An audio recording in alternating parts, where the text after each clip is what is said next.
Hi, I'm Lou. In my last video I showed you how my string trimmer was broken because the cord wouldn't wind up anymore. And a quick fix by just cutting a hole in here and you can just wind it up by hand.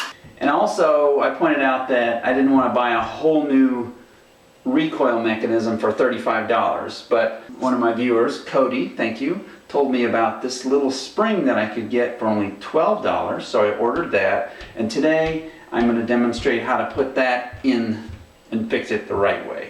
Okay, a couple things up front. You're going to need a Torx screwdriver or tip to take all the screws out of the string trimmer, and unfortunately when I got this part, the spring had come unwound and was outside of this retaining tray, and it took me like 10 minutes to get that back in, and it was a heck of a lot of work. Hope that doesn't happen to you.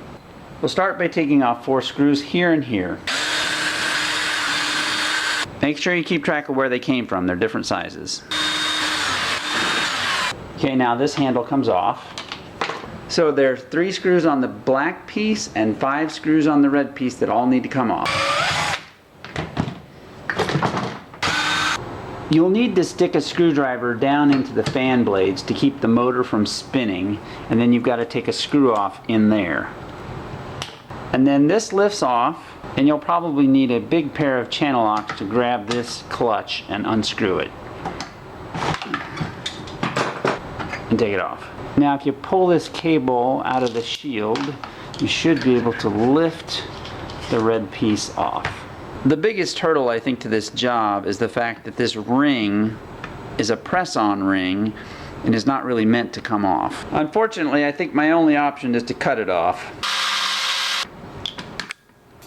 I'm also going to take off this metal plate to have more room to work. Finally, this spool comes out.